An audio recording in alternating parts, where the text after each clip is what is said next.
The greatest riches he could ever imagine. It's no longer worth it. Everyone he loves is in grave danger, and if he doesn't act now, they may never see the light of day. From the desolation and destruction to the ominous foreshadowing to the call of the flames, he's taken it too far. Any further spells out certain doom. What in the world happened? How could the most loving, wholesome, and team-oriented captain be driven to such desperation? What were the signs of danger that they ignored for so long? And what exactly makes this one of Roblox's most tragic backstories by far? Reckless ambition drove this crew to complete disaster, a tragedy which has much darker implications than we ever could have expected.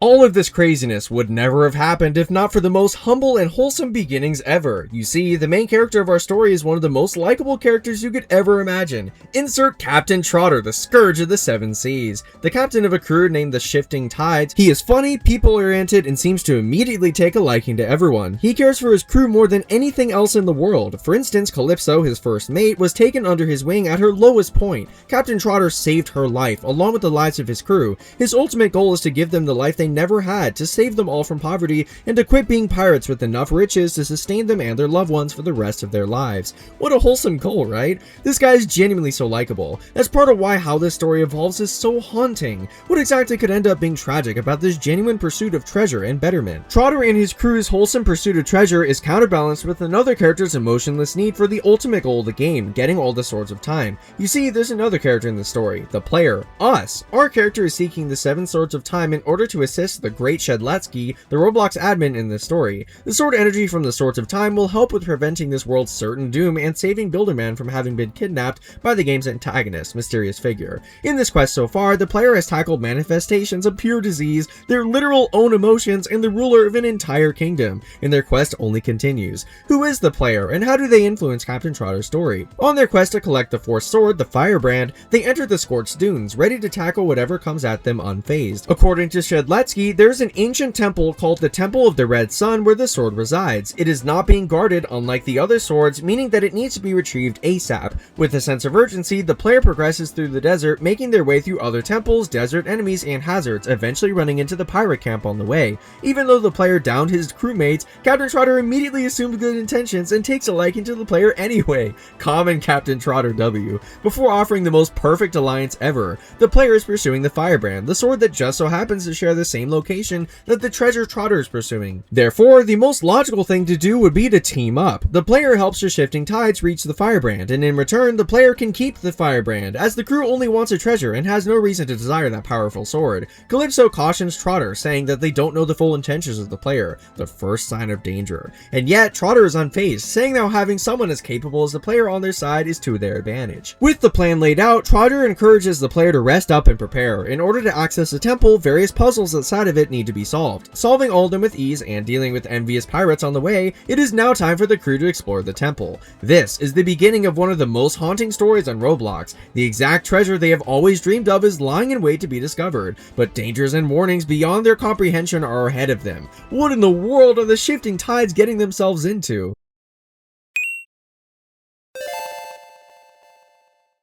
With nothing else stopping them, it was time for the crew to explore the temple. Trotter grouped up with the crew while Calypso and the player teamed up. With the plan set in motion, everyone cheered and headed on inside. The temple itself is expansive, detailed, and very confusing. Scarabs, questionable camels, Anubis, and other enemies literally pop out of the walls to ambush us. Literal genies prevent us from going forward, and even more puzzles need to be solved. But perhaps the most eyebrow-raising of it all are the ominous hieroglyphics littering this entire place. Some of them have some sort of eye symbol, people worshipping, animals, and even some more disturbing, concerning imagery. What are these hieroglyphics meant to represent, and why are they literally everywhere in this entire temple? Well, lucky for us, our companion Calypso can read and understand the hieroglyphics. As we move through the temple, she interprets them for us, giving an idea of what's going on here. She believes that they are not just for show. No, they are telling a story of the temple itself. And let me tell you, there is so much here. First, it starts off rather tame and normal. Calypso states how an eye symbol refers to some sort of higher power that is being worshipped. Seems like something pretty standard in a place like this. Eventually though, it starts getting slightly more grim. The next symbol shows swords and livestock, right next to the eye symbol from before. Calypso speculates that this is proof of the eye being a deity, and that the animals are offerings. Aside from that, I personally am analyzing what is showing up the most. As of now, it's that eye that keeps showing up.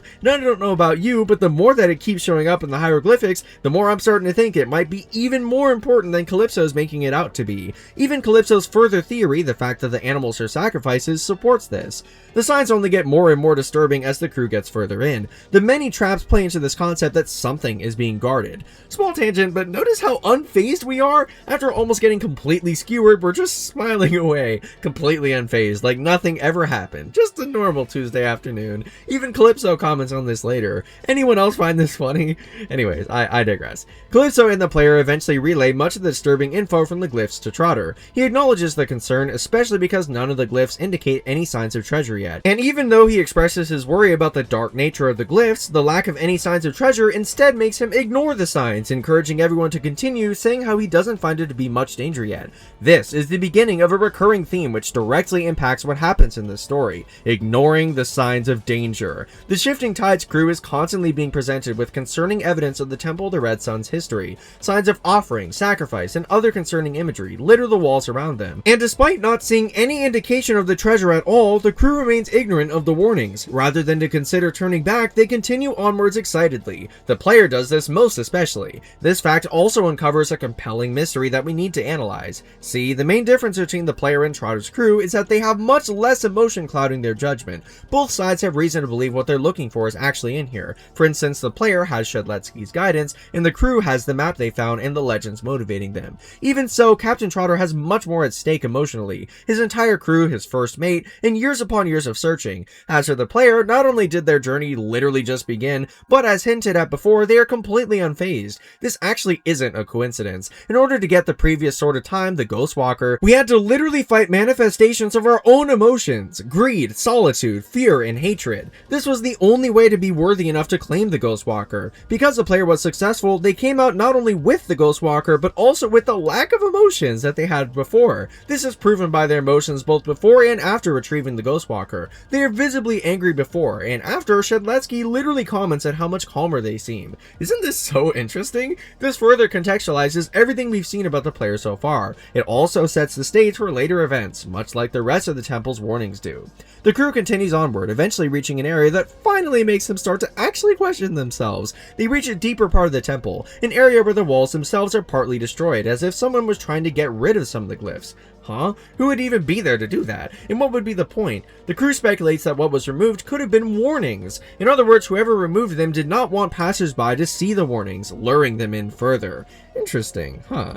Captain Trotter acknowledges this too, while also hilariously failing to say the word archaeologist. He does this so many times, and it's honestly really sweet and wholesome. Another common Captain Trotter W. His likableness aside, they're finally starting to realize that they might be making the wrong decision. Since they are, in Trotter's words, standing on cursed grounds, they all make the decision to turn back, regroup, and come back for the firebrand later when they could do it more safely. Yes! Finally! The crew listens to the signs after having ignored them this whole time. And yet, they were too late. The ground under them rumbles. They all look around wondering what's happening. Even the player gets startled. And then an entity emerges which transforms the trajectory of this story completely.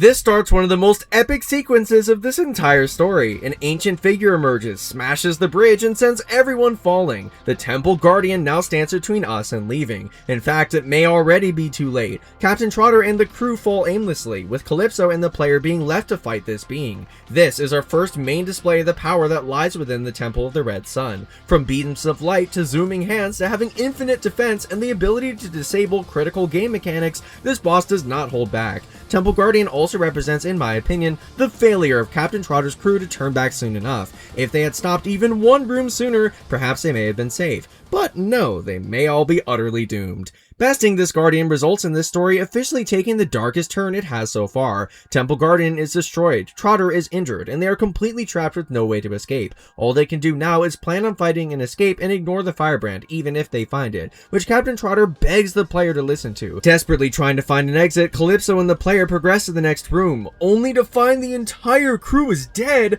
Calypso is crushed, blames the crew for being too rash, and holds on to even the smallest possibility that some of them might be alive, even though evidently unfortunately, there's nothing she can do. And when Captain Trotter witnesses the carnage, he completely breaks down. He lost his pride and joy, failed at giving his crew the life he promised, and lost those most dearest to him. He struggles to process it, claiming that he wasn't fast enough in saving them, blaming his break he took to rest, and profusely apologizing. This represents the turning point of our beloved Captain Trotter. He is no longer the bright individual he was at the beginning. Now his judgment is hindered by his emotion, and he reaches for the only lifelines he has remaining, immediately focusing on trying to find escape and to protect those he has left. As we move forward, I want you to pay attention to how Captain Trotter's emotions change, as they will become very important here soon. Everyone begins progressing even further, finding more hazards and puzzles to get through before finding what's known as Mount Red Sun, the deepest part of the temple. That, evidently, is exactly where the firebrand is. That means they must be close, right? Reaching the top only proves this fact, showing that at least in some sense, their journey was successful. All the treasure Trotter could have ever wanted is right here. Gems and gold everywhere. Finally, the goals of him and his crew have been realized. And yet, Trotter is completely distraught. He comments on how none of this means anything without a crew to share the joy with. And somewhat insensitively, the player sees exactly what they came for, the firebrand, right in front of them, right in the middle of his mourning. They just had to reach for it, didn't they? Seeing this, Captain Trotter immediately reacts. He begins thinking increasingly intensely and irrationally, accusing the player not only of betraying him but also of killing his crew. Whoa, tall accusations. Very clearly Captain Trotter is experiencing some amount of hatred. Seeing Trotter's irrationality, Calypso steps in, begging Trotter to calm down. And yet, rather than see the reason in her words, Trotter sees this as Calypso betraying him too. He immediately turns on both of them, commenting on the player's lack of emotion and accusing Calypso of changing sides. And then, he does something unthinkable. He pulls the firebrand out of the stone. What? The captain that literally swore that he had no reason to care for the firebrand. Why did he do this? He comments that the player got what they wanted, the sword being pulled, but clearly, Trotter didn't consider the consequences of his impulsive decision. You see, whenever you directly touch a Sword of Time, the sword's intense sword energy attacks the wielder with visions of which are always dark, ominous, and hint at a possible future. In Trotter's case, he witnesses something horrifying. Fire and brimstone, the burning, it won't stop, it never stops. And then, he makes another impulsive decision. Immediately attempting to avenge his crew's death, he seeks to fight both Calypso and the player. What a turn of events! This fight brings out the darkest version of Captain Trotter we never knew existed. He does not hold back, he is tormented by his visions, and he will not stop standing defiantly until we are downed. Using the firebrand to his advantage, he does everything he can to prevent us from ever seeing the sunlight again. But what we find out upon defeating him shows us that perhaps he did have a good reason to be so afraid. When he is defeated, he actually states what he witnessed, his own death. A death that might be closer than he ever realized. He refuses to speak, to see reason, to even consider trusting Calypso again, and that's exactly what causes his demise. He tries one more time to attack Calypso, with her defending herself and shoving him away. This causes him and the firebrand to plummet to the depths below. Shocked at what she had done, Calypso calls out to Trotter. She believes in his cunning, his skill, his prowess. She suspects that maybe he caught his fall somehow, and then her mind wanders. She realizes the implications of what just happened. If the glyph she interpreted spoke even slightly of the truth, in the event Captain Trotter just died, his death, along with the fall of the firebrand, could very well represent the offerings and dark imagery that this temple has been showing her for so long. And as if to confirm her suspicions, the ground rumbles. Calypso cries out, and a being emerges, one whose power and message will change the way Calypso sees the world forever.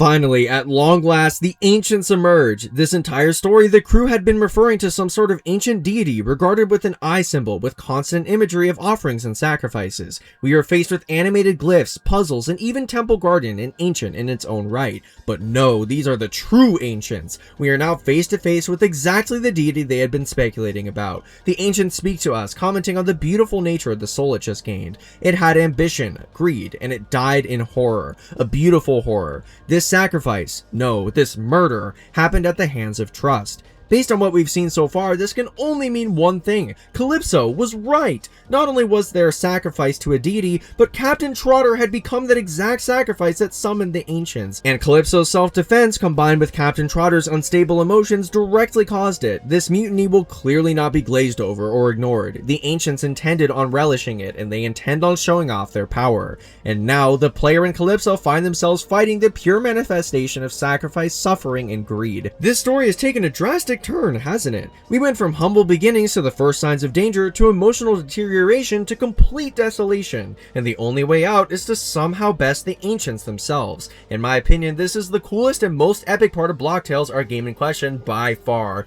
Insanely strong attacks, a constant view of the lava, an epic rock soundtrack, and so much more. The ancients clearly don't hold back. But I want to direct your attention to something specific. Later in the fight, the Ancients use a move called Call for Help, which spawns minions to assist the Ancients. Notice what they actually are though. They are called Vessels. This name is very telling and reveals something crucial about the Ancients' lore. Notice what one of them says? It calls out to Calypso. I think the most logical conclusion is screaming at us. Captain Trotter is still in there. Captain Trotter was turned into a vessel, and as revealed by other dialogue that these vessels have, Captain Trotter is evidently joined a massive amount of other vessels, who are very likely the very sacrifices that were being referenced by the earlier hieroglyphs. In other words, by the looks of it, Trotter has been locked up as a vessel for the rest of eternity, left to suffer with the rest of the vessels as the ancients pursue further sacrifices.